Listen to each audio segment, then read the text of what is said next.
Hi, my name is Justin Smith, and this is another episode of the Western Canon Project. We are continuing our series on Ralph Waldo Emerson. This is one of his shorter essays called Prudence. Theme no poet gladly sung, fair to old and foul to young. Scorn not thou the love of parts, and the articles of arts. Grandeur of the perfect sphere, thanks the atoms that cohere. What right have I to write on prudence, whereof I have little, and that of the negative sort? My prudence consists in avoiding and going without, not in the inventing of means and methods, not in adroit steering, not in gentle repairing. I have no skill to make money spend well, no genius in my economy, and whoever sees my garden discovers that I must have some other garden. Yet I love facts, and hate lubricity and people without perception. Then I have the same title to write on prudence that I have to write on poetry or holiness. We write from aspiration and antagonism as well as from experience. We paint those qualities which we do not possess. The poet admires the man of energy and tactics. The merchant breeds his son for the church or the bar. And where a man is not vain and egotistic, you shall find that what he has not by his praise.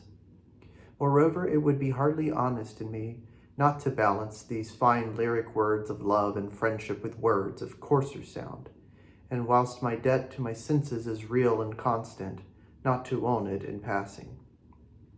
Prudence is the virtue of the senses. It is the science of appearances. It is the outmost action of the inward life. It is God taking thought for oxen. It moves matter after the laws of matter. It is content to seek health of body by complying with physical conditions, and health of mind by laws of the intellect. The world of the senses is a world of shows. It does not exist for itself, but has a symbolic character. And a true prudence or law of shows recognizes the co-presence of other laws, and knows that its own office is subaltern, knows that it is surface and not center where it works. Prudence is false when detached. It is legitimate when in its natural history of the soul incarnate, when it unfolds the beauty of laws within the narrow scope of the senses. There are all degrees of proficiency and knowledge of the world. It is sufficient to our present purpose to indicate three. One class live to the utility of the simple, esteeming health and wealth a final good. Another class live above this mark, to the beauty of the symbol, as the poet and artist and the naturalist and man of science. A third class live above the beauty of the symbol, to the beauty of the thing signified. These are wise men. The first class have common sense, the second, taste, and the third, spiritual perception. Once in a long time, a man traverses the whole scale and sees and enjoys the symbol solidly, then also has a clear eye for its beauty, and lastly, whilst he pitches his tent on this sacred volcanic isle of nature, does not offer to build houses and barns thereon, reverencing the splendor of the God which he sees bursting through each chink and cranny. The world is filled with the proverbs and acts and winkings of base prudence, which is a devotion to matter, as if we possess no other faculties than the palate, the nose, the touch, the eye, and the ear, a prudence which adores the rule of three, which never subscribes, which never gives, which seldom lends, and asks but one question of any project: will it bake bread? This is a disease like a thickening of the skin until the vital organs are destroyed. But culture, revealing the high origin of the apparent world and aiming at the perfection of the man at the end, degrades everything else, as health and bodily life, into means. It sees prudence not by a several faculty, but a name for wisdom and virtue conversing with the body and its wants. Cultivated men always feel and speak so, as if a great fortune, the achievement of a civil or social measure, great personal influence, a graceful and commanding address, had their value as proofs of the energy of the spirit. If a man lose his balance and immerse himself in any trades or pleasures for their own sake, He may be a good wheel or pen, but he is not a cultivated man. The spurious Prudence makes the census final, is the god of sots and cowards, and is the subject of all comedy. It is nature's joke, and therefore literature's. The true Prudence limits this sensualism by admitting the knowledge of an internal and real world. This recognition once made, the order of the world and the distribution of affairs and times being studied with a co-perception of their subordinate place, will reward any degree of attention. For our existence thus apparently attached in nature to the sun and the returning moon in the periods which they mark, so susceptible to climate and to country, so alive to social good and evil, so fond of splendor, and so tender to hunger and cold and debt, reads all its primary lessons out of these books. Prudence does not go behind nature and ask whence it is. It takes the laws of the world whereby man's being is conditioned as they are, and keeps these laws that it may enjoy their proper good. It respects space and time, climate, want, sleep, the law of polarity, growth, and death. There revolve, to give bound and period to his being on all sides, the sun and moon, the great formalists in the sky. Here lies stubborn matter, and will not swerve from its chemical routine. Here is a planted globe, pierced and belted with natural laws, and fenced and distributed externally with civil partitions and properties which impose new restraints on the young inhabitant. We eat of the bread which grows in the field. We live by the air which blows around us, and we are poisoned by the air that is too cold or too hot, too dry or too wet. Time, which shows so vacant, indivisible, and divine in its coming, is slit and peddled into trifles and tatters. A door is to be painted, a lock to be repaired. I want wood or oil or meal or salt. The house smokes, or I have a headache. Then the tax and an affair to be transacted with a man without heart or brains, and the stinging recollection of an injurious or very awkward word, these eat up the hours. Do what we can. Summer will have its flies. If we walk in the woods, we must feed mosquitoes. If we go a-fishing, we must expect a wet coat. Then climate is a great impediment to idle persons. We often resolve to give up the care of the weather, but still we regard the clouds and the rain. We are instructed by these petty experiences which usurp the hours and years. The hard soil and 4 months of snow make the inhabitant of the northern temperate zone wiser and abler than his fellow who enjoys the fixed smile of the tropics. The islander may ramble all day at will. At night he may sleep on a mat under the moon, and wherever a wild date tree grows, nature has, without a prayer even, spread a table for his morning meal. The northerner is perforce a householder. He must brew, bake, salt, and preserve his food, and pile wood and coal. But as it happens, that not one stroke can labor lay to without some new acquaintances with nature, and as nature is inexhaustibly significant, the inhabitants of these climates have always excelled the southerner in force. Such is the value of these matters, that a man who knows other things can never know too much of these. Let him have accurate perceptions. Let him, if he have hands, handle. If eyes, measure and discriminate. Let him accept and hive every fact of chemistry, natural history, and economics. The more he has, the less he is willing to spare anyone. Time is always bringing the occasions that disclose their value. Some wisdom comes out of every natural and innocent action. The domestic man who loves no music so well as his kitchen clock and the airs which the log sings to him as they burn on the hearth has solaces which others never dream of. The application of means to ends ensures victory, and the songs of victory not less in a farm or a shop than in the tactics of party or of war. The good husband finds method as efficient in the packing of firewood in a shed or in the harvesting of fruits in the cellar as in a peninsular campaign or the files of the Department of State. In the rainy day he builds a workbench or gets his toolbox set in the corner of the barn chamber and stored with nails, gimlet, pincers, screwdriver, and chisel. Herein he tastes an old joy of youth and childhood, the cat-like loves of garrets, presses, and corn chambers, and of the conveniences of long housekeeping. His garden or his poultry yard tells him many pleasant anecdotes. One might find argument for optimism in the abundant flow of his saccharine elements of pleasure in every suburb and extremity of the good world. Let a man keep the law, any law, and his way will be strewn with satisfactions. There is more difference in the quality of her pleasures than in the amount. On the other hand, nature punishes any neglect of prudence. If you think the senses final, obey their law. If you believe in the soul, do not clutch at sensual sweetness before it is ripe on the slow tree of cause and effect.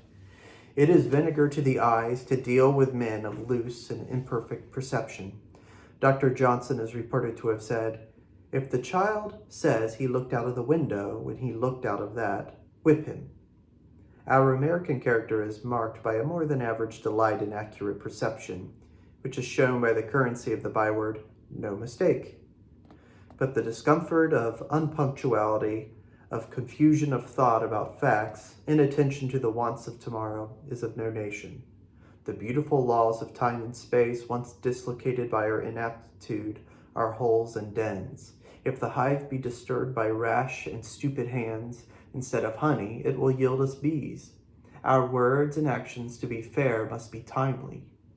A gay and pleasant sound is the whetting of the scythe in the mornings of June. Yet what is more lonesome and sad than the sound of a whetstone or mower's rifle when it is too late in the season to make hay? Scatterbrained and afternoon men spoil much more than their own affair in spoiling the temper of those who deal with them. I have seen a criticism on some paintings of which I am reminded when I see the shiftless and unhappy men who are not true to their senses.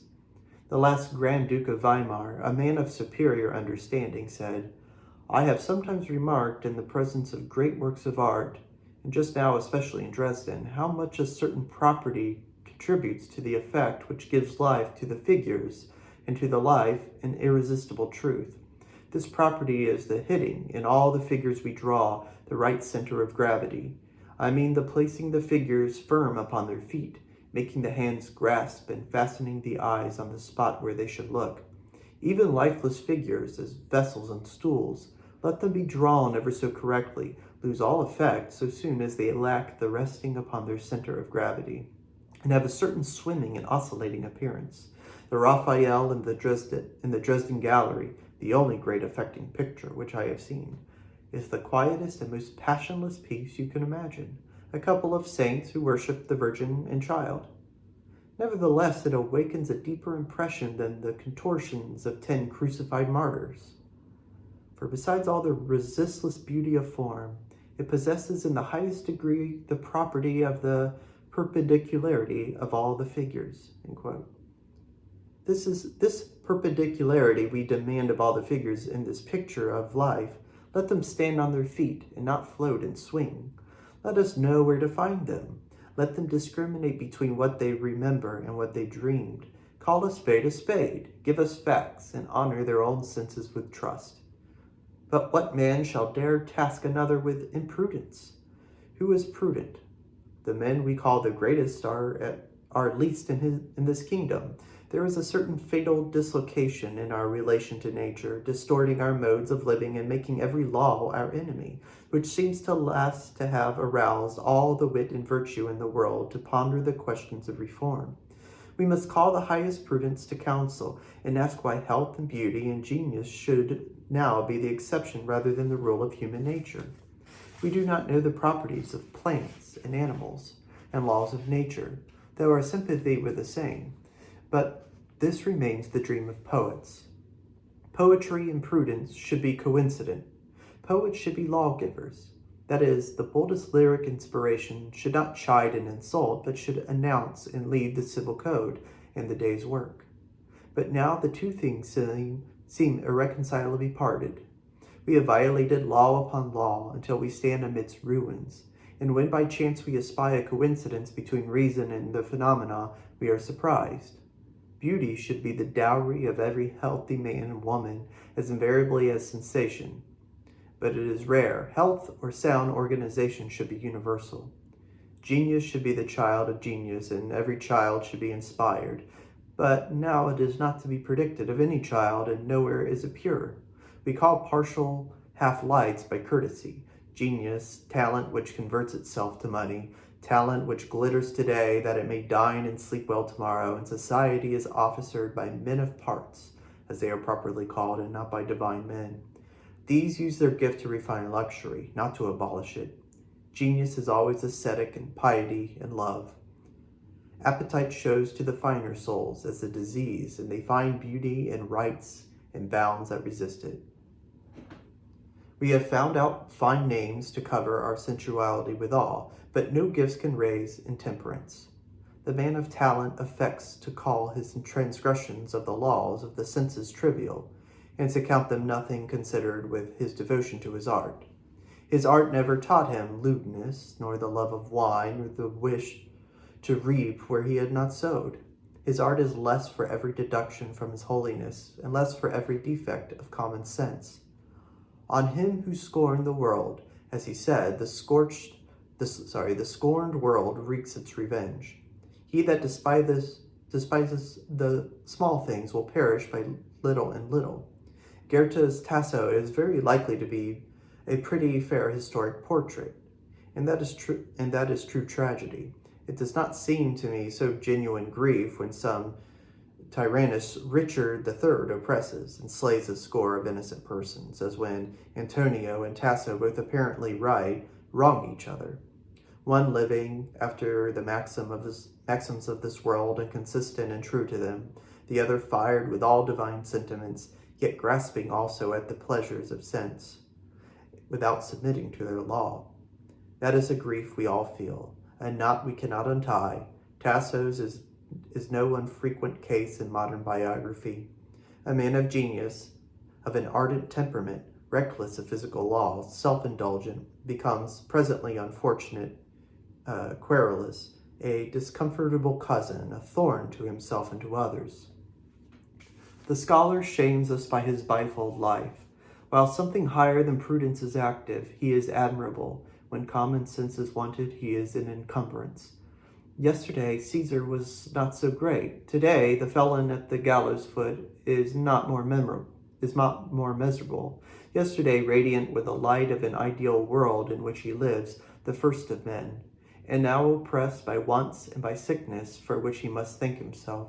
He resembles the pitiful drivellers whom travelers describe as frequenting the bazaars of Constantinople, who skulk about all day, yellow, emaciated, ragged, sneaking, and at evening, when the bazaars are open, slink to the opium shop, swallow their morsel, and become tranquil and glorified seers.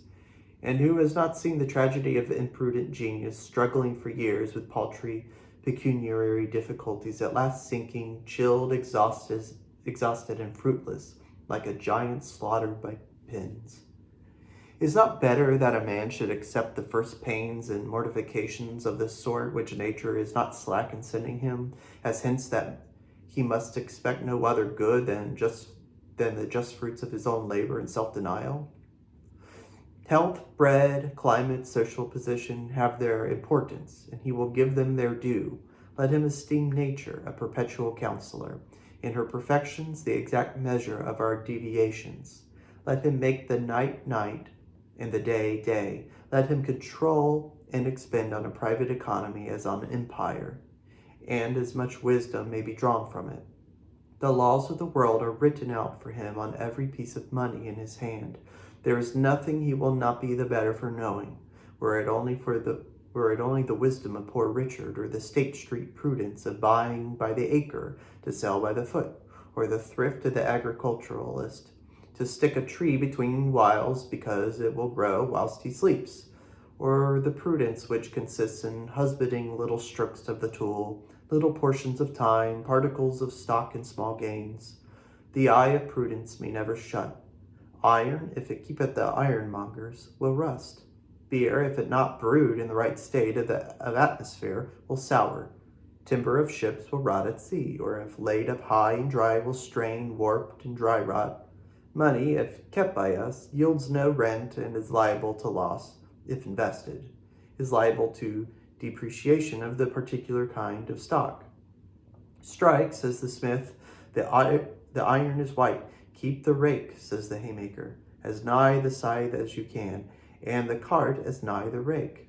Our Yankee trade is reputed to be very much on the extreme of this prudence. It takes banknotes, good, bad, clean, ragged, and saves itself by the speed with which it passes them off. Iron cannot rust, nor beer sour, nor timber rot, nor calicos go out of fashion, nor money stocks depreciate in the few swift moments in which the Yankee suffers any one of them to remain in his possession. In skating over thin ice, our safety is in our speed. Let him learn a prudence of higher strain. Let him learn that everything in nature, even motes and feathers, go by law and not by luck, and that what he sows he reaps. By diligence and self-command, let him put the bread he eats at his own disposal, that he may not stand in bitter and false relations to other men. For the best good of wealth is freedom. Let him practice the minor virtues. How much of human life is lost in waiting? Let him not make his fellow creatures wait. How many words and promises are promises of conversation? Let his be words of fate.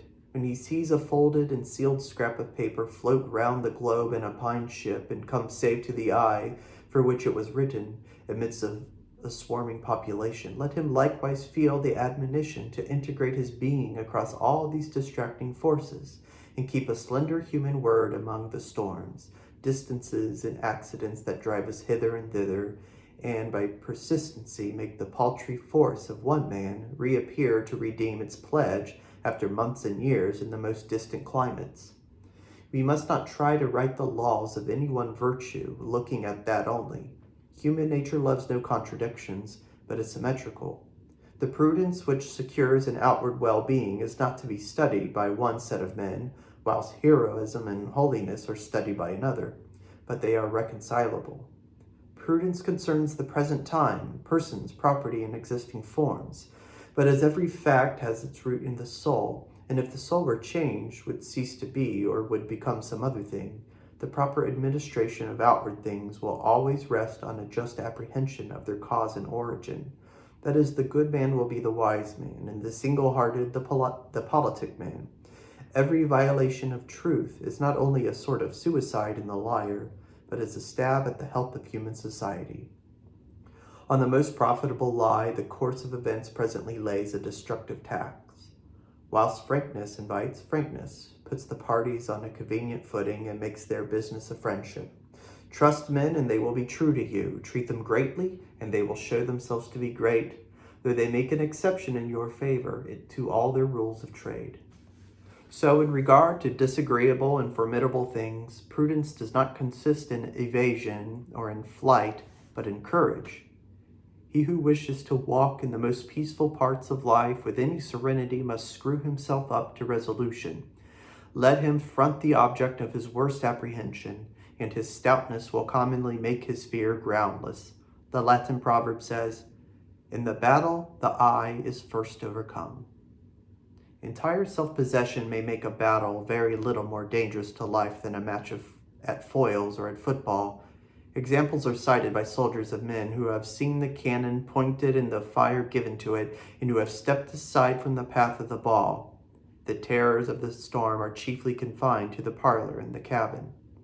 The drover, the sailor, buffets it all day, and his health renews itself at as vigorous a pulse under the sleet as under the sun of June. In the occurrence of unpleasant things among neighbors, fear comes readily to heart and magnifies the consequences of the other party, but it is a bad counselor. Every man is actually weak and apparently strong. To himself he seems weak, to others formidable. You are afraid of Grim, but Grim is also afraid of you. You are solicitous of the good will of the meanest person, uneasy at his ill will, but the sturdiest offender of your peace and of the neighborhood, if you rip up his claims, is as thin and timid as any, and the peace of society is often kept because, as children say, one is afraid and the other dares not.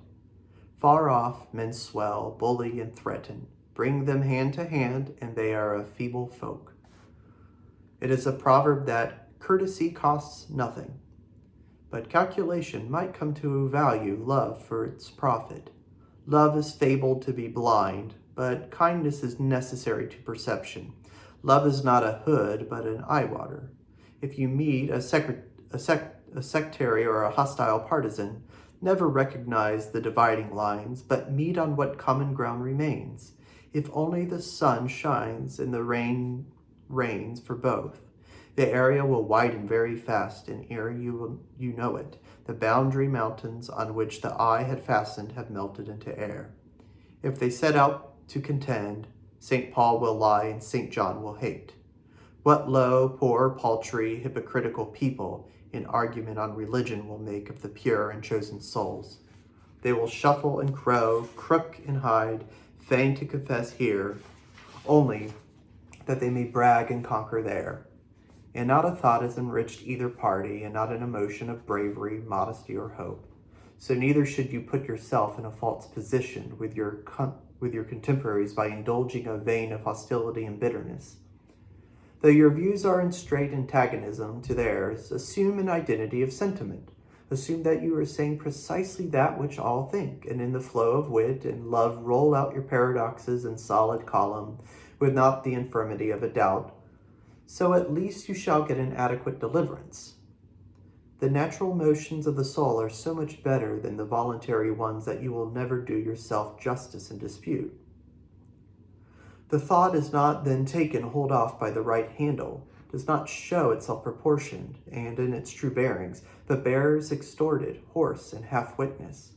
But assume a consent, and it shall presently be granted, since really and underneath their external diversities all men are of one heart and mind. Wisdom will never let us stand with any man or men in an unfriendly footing. We refuse sympathy and intimacy with people as if we waited for some better sympathy and intimacy to come. But whence and when? Tomorrow will be like today. Life wastes itself whilst we are preparing to live. Our friends and fellow workers die off from us. Scarcely can we say we see new men, new women approaching us. We are too old to regard fashion, too old to expect patronage of any greater or more powerful. Let us suck the sweetness of those affections and consuetudes that grow near us. These old shoes are easy to the feet.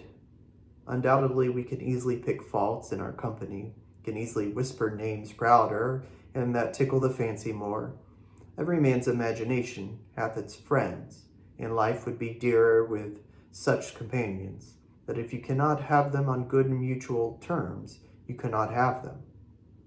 If not the deity, but our ambition hews and shapes the new relations, their virtue escapes as strawberries lose their flavor in garden beds. Thus truth, frankness, courage, love, humility, and all the virtues range themselves on the side of prudence, or the art of securing a present well-being. I do not know if all matter will be found to be made of one element as oxygen or hydrogen at last, but the world of manners and actions is wrought of one stuff, and begin where we will, we are pretty sure in a short space to be mumbling our 10 commandments. And that is the end of the essay called Prudence by Ralph Waldo Emerson.